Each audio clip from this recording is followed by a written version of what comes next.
سلیم صاحب Muscat Oman سے پوچھتے ہیں کہ شرعی سفر کہاں سے شروع ہوتا ہے اور کتنا سفر ہے ہو تو شرعی سفر بنتا ہے؟ دیکھیں جی، جو شرعی سفر ہے فقہا نے اس کی میعاد مقرر کی ہے کہ 48 میل. جب آپ 48 میل تقریباً اتنے سفر کا آپ ارادہ کریں تو یہ شرعی سفر ہے، جو غالباً 77 کلومیٹر بنتا ہے. 77 کلومیٹر شرعی سفر ہے. اور اس کی شروعات کہاں سے ہوتی ہے؟ اس کی شروعات جب آپ اپنے گاؤں کو چھوڑ دیں، گاؤں کی باؤنڈری آپ نکل جائیں وہاں سے، تو آپ کا یہ شرعی سفر شروع ہو جائے گا. 77 کلومیٹر کا یہ سفر بنتا ہے.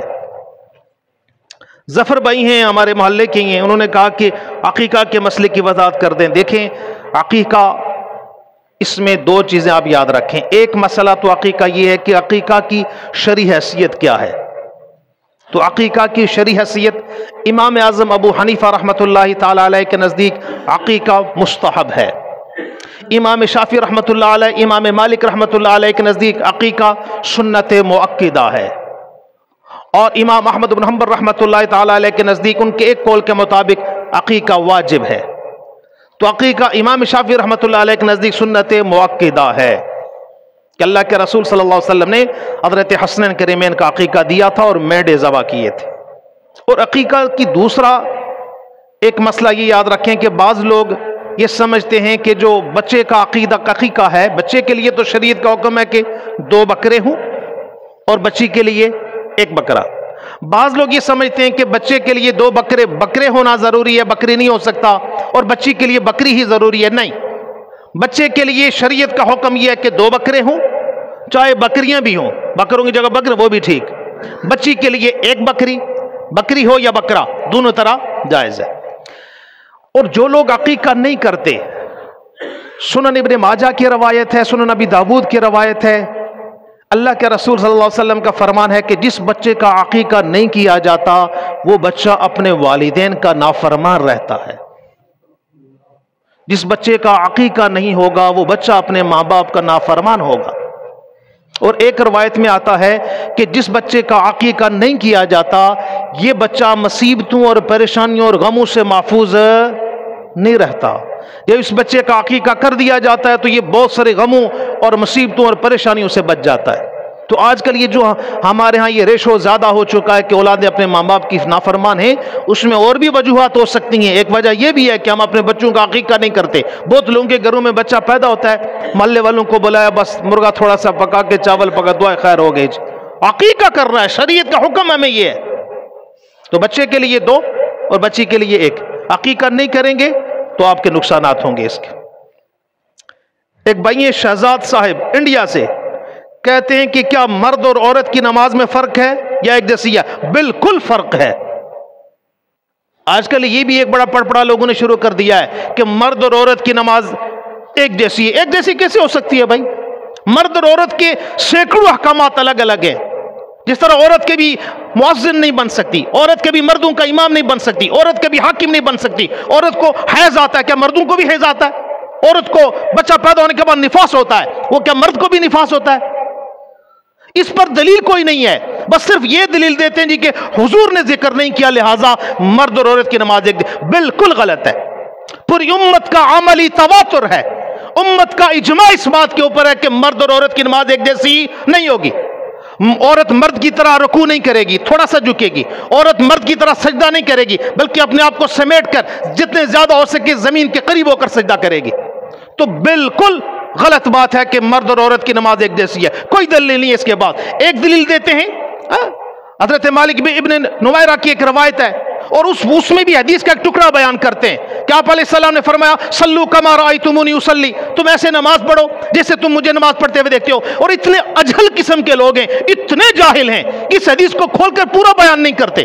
اس حدیث میں اللہ کے رسول نے 7 احکامات بیان کیے، اور وہ 7 کے ساتھ اللہ کے رسول نے مردوں کے احکامات بیان کیے. دلیل ان کے پاس کوئی نہیں، صرف حدیث کا ایک ٹکڑا صلو کما رأیتمونی اصلی. اور اس حدیث کو آگے پیچھے بھی پڑھو نا جاہل لوگوں. مرد اور عورت کی نماز ایک جیسی بالکل نہیں ہے. یہ غلط بات ہے. پوری امت کا اجماع اس بات کے اوپر ہے کہ مرد اور عورت کی نماز ایک جیسی نہیں ہوگی. میرے بڑے بھائی ہیں زبیر صاحب سعودی عرب سے، انہوں نے پوچھا تھا کہ تکبیر اولیٰ کی وضاحت کر دیں. دیکھیے جو تکبیر اولیٰ ہے اس کے فقہا نے 3 درجے بیان کیے ہیں۔ ایک درجہ تکبیر اولیٰ کا تو یہ ہے کہ امام اللہ اکبر کہے، امام کی را اور مقتدی کی الف مل جائے، امام اللہ اکبر کہے اور مقتدی بھی ساتھ اللہ اکبر کہے، یہ سب سے عالی درجہ ہے۔ دوسرا درجہ یہ ہے کہ اگر امام فاتحہ پڑھ رہا ہے تو فاتحہ کے بیچ میں بھی اگر کوئی آدمی آ کر شامل ہوگا تو اس کی تکبیر اولیٰ حاصل ہو جائے گی۔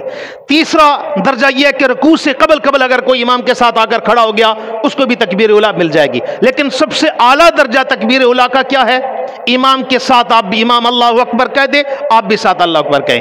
ایک بہت سارے لوگوں کو دیکھا گیا کہ مسجد کے اندر کھڑے ہوئے ہوتے ہیں، 5 منٹ پہلے مسجد سے نماز سے پہلے آئے ہوئے ہوتے ہیں، اچھا امام صاحب تکبیر اولیٰ کہہ چکے ہوتے ہیں، پیچھے انہوں نے اپنا کاروبار کھولا ہوا ہوتا ہے، گپ شپ کر رہے ہوتے ہیں، اور جب آدھی رکعت ہو چکی بھی ہوتی ہے تقریباً پھر آ کر امام کے ساتھ، ان سے بڑا بدبخت کوئی نہیں ظالمو، اللہ کے گھر میں آ کر بھی تمہیں تکبیر اولیٰ نصیب نہیں ہو رہی۔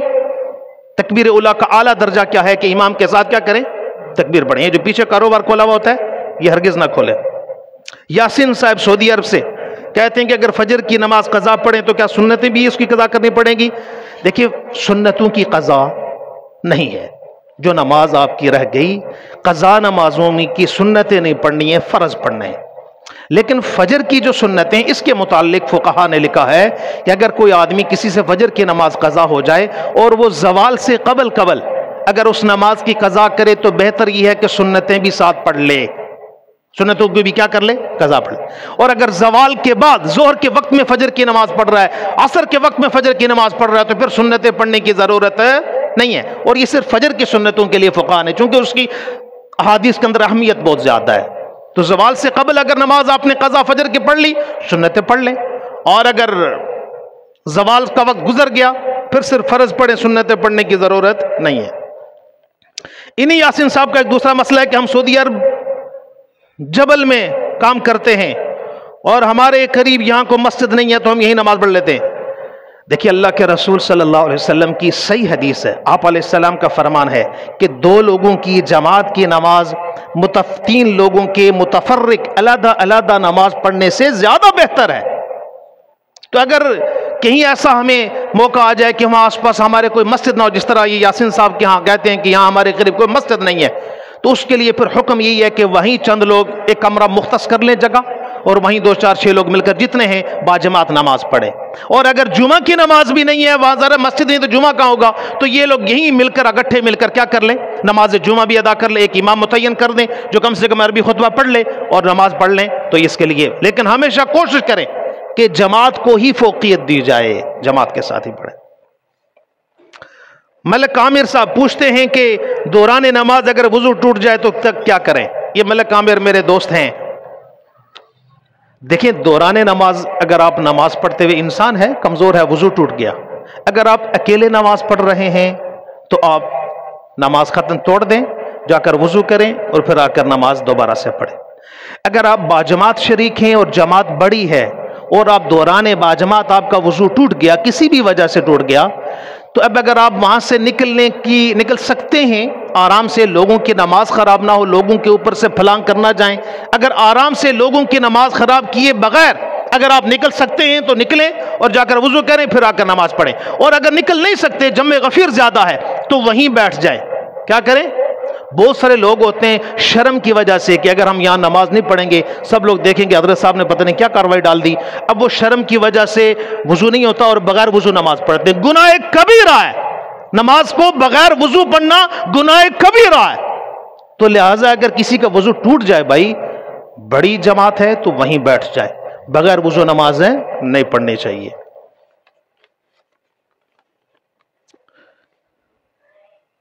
یہ سوال ہے کہ نماز جنازہ کے بعد مردہ کے اوپر اجتماعی دعا کر سکتے ہیں کہ نہیں؟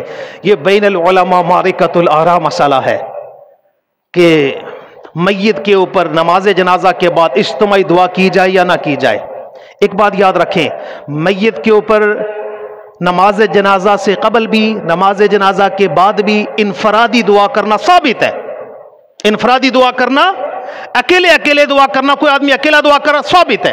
سنت تو یہ ہے کہ میت کو دفنانے کے بعد اس کی قبر پر کھڑے ہو کر دعا کیا جائے، یہ سنت ہے۔